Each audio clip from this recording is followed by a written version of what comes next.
नमस्कार, आप देख रहे हैं डीए न्यूज़ का खास कार्यक्रम चर्चा है और मैं बहुत सारी चर्चाएं लेकर हाजिर हूं। शकील साजिद। लफ्ज़ों से दिलों को छू लेने वाली वो आवाज़ अब हमेशा के लिए खामोश हो गई। जी हाँ, उर्दू अदब के जज्बाती शायर बशीर बद्र अब इस दुनिया में नहीं रहे। कल 28 मई 2026 को 91 साल की उम्र में उन्होंने भोपाल स्थित अपने घर में अंतिम सांस ली। बताया जा रहा है कि वे लंबे वक्त से डिमेंशिया, भूलने की एक बीमारी होती है, इससे जूझ रहे थे। ऐसा लगता है कि शायर नहीं गया बल्कि वो एहसास चला गया जिसने नफरत के खिलाफ मोहब्बत को शब्द दिए, तन्हाई को आवाज़ दी और टूटे दिलों को सहारा दिया। 15 फरवरी 1935 को अयोध्या में जन्मे बशीर बद्र ने अलीगढ़ मुस्लिम यूनिवर्सिटी से शिक्षा प्राप्त की थी, लेकिन उनकी असली पहचान किताबों में नहीं बल्कि उन शेरों शायरी में बसती थी जो हर आम इंसान के दिल तक उतर जाती थी। उनकी शायरी की बिला शक सबसे बड़ी ताकत थी सादगी और सच्चाई। बिना किसी भारी भरकम शब्दों के उन्होंने जिंदगी के सबसे गहरे दर्द को भी बेहद खूबसूरत अंदाज में कह दिया। अगर तलाश करो कोई मिल ही जाएगा, मगर तुम्हारी तरह कौन मुझे चाहेगा। ये सिर्फ शेर नहीं थे, ये उन लोगों की आवाज़ थी जो कभी टूट कर भी मुस्कुराते रहते थे। भारत सरकार ने 1999 में उनके साहित्यिक योगदान के लिए उन्हें पद्मश्री से सम्मानित किया जाता है। कहा जाता है कि उन्होंने 18,000 से ज़्यादा शेर लिखे। हर शेर अपने आप में एक कहानी है। कोई हाथ मिलाएगा ना कभी तुमसे, जो गले मिलो तपाक से, ये नए मिजाज का शहर है, ज़रा फासले से मिला करो। रायपुर प्रेस क्लब के पीछे के ग्राउंड में, जहां अभी तक्षशिला लाइब्रेरी है, वहां के मुशायरे में मैंने बशीर बद्र साहब को अपने बचपन में अपने अब्बा हुजूर मरहूम शायर हबीब प्रेमी के साथ सुना था और तब उन्होंने ये शेर सुनाया था। उनके जाने की खबर से साहित्य जगत शोक में डूब गया है। जावेद अख्तर सहित कई दिग्गजों ने इसे उर्दू और हिंदी साहित्य की अपूर्णीय क्षति बताया है। आज महफिलें खामोश हैं, लेकिन बशीर बद्र के अल्फाज हमेशा गूंजते रहेंगे, दिलों में, यादों में और हर उस शख्स की जुबान पर जिसने कभी मोहब्बत की। और यही उनकी असली जीत थी कि वो चले गए लेकिन उनकी शायरी कभी नहीं मिली। शायद 1972 का वो दौर था जब जुल्फ़िकार भुट्टो साहब आए थे, तो इंदिरा जी ने उनके सामने बशीर बद्र का एक बेहद मकबूल तरीन शेर पढ़ा था, जो आज भी बेहद पसंदीदा शेर है। दुश्मनी जम के करो मगर ये गुंजाइश रहे, दुश्मनी जम के करो मगर ये गुंजाइश रहे, जब कभी हम दोस्त बने तो शर्मिंदा ना हो। डीए न्यूज़ के एमडी अरुण भद्रा और पूरे डीए न्यूज़ प्लस परिवार की ओर से बशीर बद्र को बहुत सारी श्रद्धांजलि। आप हमारे दिलों में, साहित्य में हमेशा जिंदा रहें।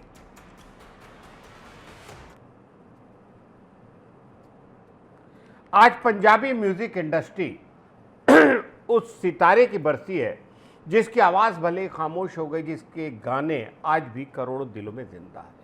मशहूर पंजाबी सिंगर और रैपर सिद्धू मूसेवाला 29 मई 2022, जिसने पूरे देश को झकझोर कर रख दिया, वो दिन पंजाब के मानसा जिले में दिन दहाड़े गोलियों से भूनकर इस शानदार गायक सिद्धू मूसेवाला की हत्या कर दी गई। इस खबर ने सिर्फ पंजाब ही नहीं, पूरी दुनिया में उनके फैंस को सदमे में डाल दिया। बहुत कम वक्त में सिद्धू मूसेवाला ने वो मुकाम हासिल किया जिसके लिए लोग पूरी ज़िंदगी लगाते हैं। उनकी आवाज़, उनका अंदाज़ और उनके गानों के बोल युवाओं के दिल की धड़कन थे। 295, सो हाई, द लास्ट राइड और लीजेंड जैसे गाने आज भी लोगों की प्लेलिस्ट ही नहीं, उनके जज्बातों का हिस्सा भी है। सिद्धू सिर्फ एक सिंगर नहीं थे, वो एक जज्बात थे।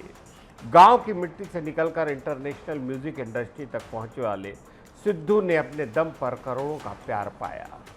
उनकी मौत उनकी लोकप्रियता कम नहीं कर पाई। आज भी सोशल मीडिया पर करोड़ों लोग उन्हें याद करते हैं। बरसी पर फैंस मोमबत्तियां जलाकर, गाने गाकर और सोशल मीडिया पोस्ट के जरिए उनको श्रद्धांजलि दे रहे हैं। उनके माँ और पिता आज भी बेटी की याद में इंसाफ की लड़ाई लड़ रहे हैं। हर बरसी पर मूसेवाला के गांव में हजारों फैंस जुटते हैं और माहौल बेहद गमगीन हो जाता है। उनकी आवाज़, उनका स्वैग, उनके गाने हमेशा जिंदा रहेंगे, क्योंकि कुछ लोग सिर्फ जिंदगी नहीं जीते हैं, वो एक तारीख बन जाते हैं।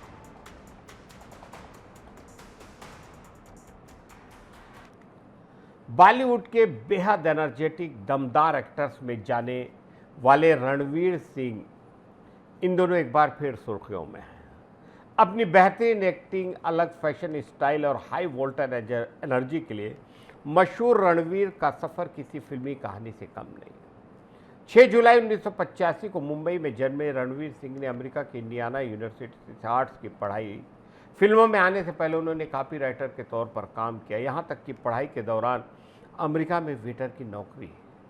साल 2010 में फिल्म बैंड बाजा बारात से बॉलीवुड में कदम रखने वाले रणवीर ने बहुत कम वक्त में अपनी अलग पहचान बनाई। रामलीला, बाजीराव मस्तानी, पद्मावत, सिम्बा और 83 जैसी फिल्मों ने उनके अभिनय ने दर्शकों का दिल जीता। लेकिन फिल्म पद्मावत में निभाया गया अलाउद्दीन खिलजी का किरदार, जिसमें उन्होंने एक बहुत शानदार डांस भी किया था।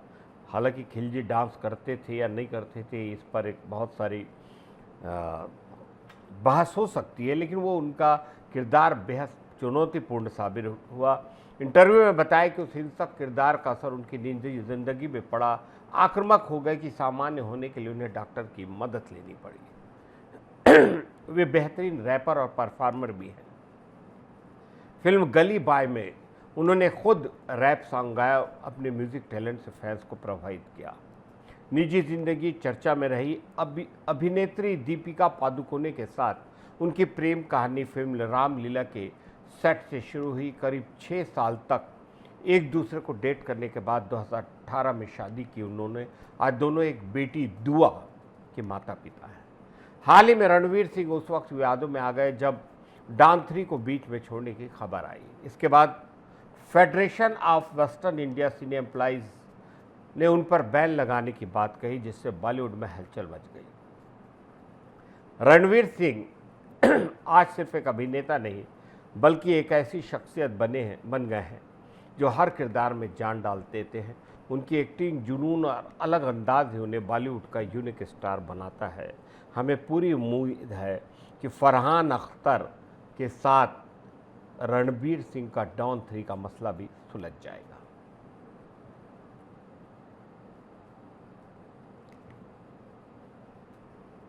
कुछ लोग इतिहास पढ़ते हैं और कुछ लोग इतिहास गढ़ते हैं। जी हाँ, तेनजिंग नोरके वो शानदार हिंदुस्तानी नाम है जिन्होंने दुनिया को ये सिखाया कि इंसान अगर ठान ले तो आसमान की ऊंचाइयां भी उसके कदम चूमती है। 29 मई 1914 एक गरीब शेरपा परिवार में जन्मा एक बच्चा, जिसके पास न बड़ी डिग्रियां न बड़े संसाधन, लेकिन ख्वाब दुनिया की सबसे ऊंची चोटी से बड़ा। तेनजिंग नोरगे ने कभी स्कूल की चारदीवारी में पढ़ाई नहीं की, लेकिन पहाड़ों की कठिन चढ़ाइयों, बर्फीली हवाओं और जिंदगी के संघर्षों ने उन्हें वो सिखाया जो किताबें भी नहीं पढ़ा पाती। नौजवानी में वे दार्जिलिंग पहुंचे और यहीं से शुरू हुआ वो सफ़र जिसने उन्हें दुनिया के सबसे महान पर्वतारोहियों में शामिल कर दिया। इस दौर में माउंट एवरेस्ट को जीतना लगभग नामुमकिन था। कई अभियान असफल हो चुके थे, कई पर्वतारोही जान गंवा चुके थे। फिर आया 29 मई 1953 का वह ऐतिहासिक दिन जब तेनजिंग नोरगे और न्यूजीलैंड के पर्वतारोही एडमंड हिलेरी ने दुनिया की सबसे ऊंची चोटी माउंट एवरेस्ट पर पहली बार इंसानी कदम रखा। और इस तरह तेनजिंग नोरगे वो पहले इंसान हुए जिन्होंने एवरेस्ट को जीता। करीब 29,000 फीट की ऊंचाई, जमा देने वाली ठंड, तेज़ हवाएं, सांस लेने के लिए कम ऑक्सीजन, लेकिन उनके इरादे पहाड़ों से भी ज़्यादा मजबूत। कहते हैं जब तेनजिंग एवरेस्ट की चोटी पर पहुंचे तो उन्होंने वहां मिठाई और बिस्किट बांटी। वो पल सिर्फ उनकी जीत नहीं था, वो पूरी इंसानियत के साहस की जीत थी। एवरेस्ट फतह करने के बाद तेनजिंग न सिर्फ हिंदुस्तान बल्कि पूरी दुनिया के हीरो बन गए। पहले एवरेस्ट विजेता तेनजिंग नोरगे को भारत सरकार ने पद्म भूषण से सम्मानित किया। इन असली सम्मान उन्हें लोगों के दिलों में मिला जहां वे आज भी जिंदा है। 9 मई 1986 को तेनजिंग इस दुनिया को अलविदा कह गए। उन तेनजिंग नोर्गे का सफ़र आज भी हर इंसान को प्रेरित करता है जो जिंदगी में किसी ऊंचाई को छूना चाहता है। उन्होंने एवरेस्ट पर पूरी दुनिया को सबसे ऊंची चोटी तक पहली बार पहुंचाया। कभी नक्सलवाद की वजह से पहचान बनाने वाला छत्तीसगढ़ अब पर्यटन और विकास की नई तस्वीर विष्णुदेव साय सरकार में लिखने जा रहा है। राज्य में शांति और स्थिरता बढ़ने के बाद अब देश का सबसे बड़ा कारोबारी समूह टाटा ग्रुप छत्तीसगढ़ के पर्यटन सेक्टर में बड़ी एंट्री करना चाहता है। इंडियन होटल्स कंपनी लिमिटेड यानी IHCL ने राज्य में 500 करोड़ रुपए से ज़्यादा निवेश करने की इच्छा जताई है। रायपुर में मुख्यमंत्री विष्णुदेव साय की मौजूदगी में हुई हाई लेवल बैठक में कंपनी ने पर्यटन और हॉस्पिटैलिटी सेक्टर को लेकर बड़ी योजना साझा की। मुख्यमंत्री विष्णुदेव साय ने कहा कि छत्तीसगढ़ प्राकृतिक सुंदरता, जल प्रपातों, जंगलों और समृद्ध आदिवासी संस्कृति से भरपूर राज्य है।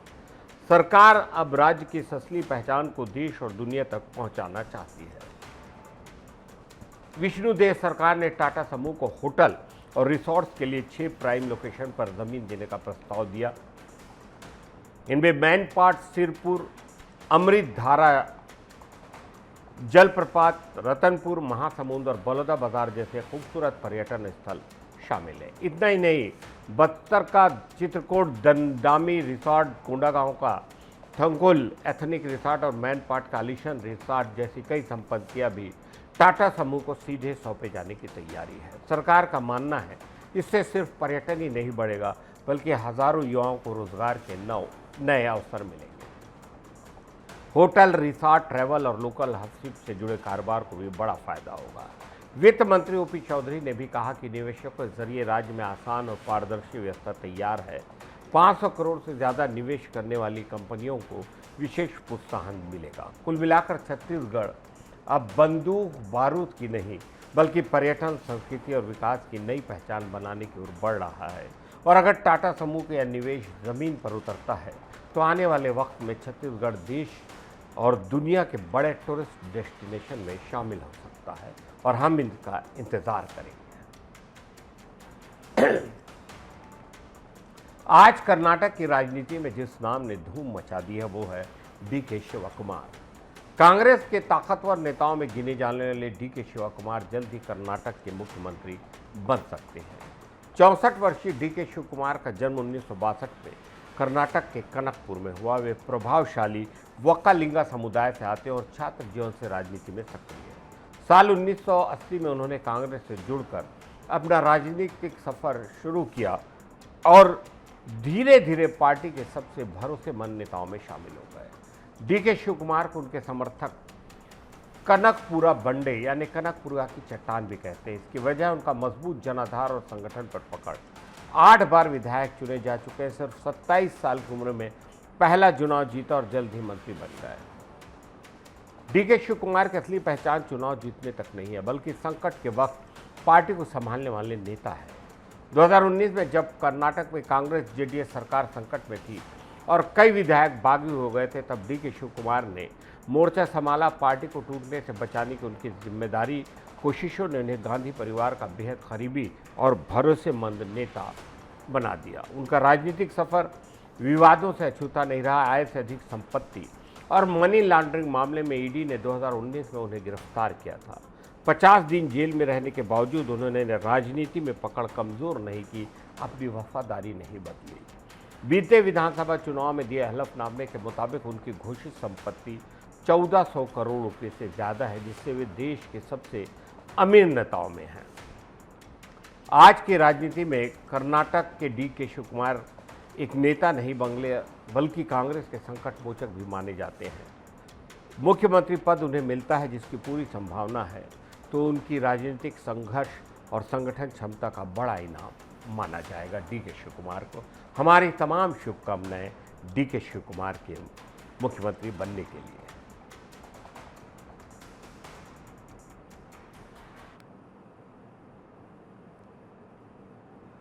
आज की चर्चा में इतना ही। इजाज़त दीजिए शकील साजिद को नमस्कार।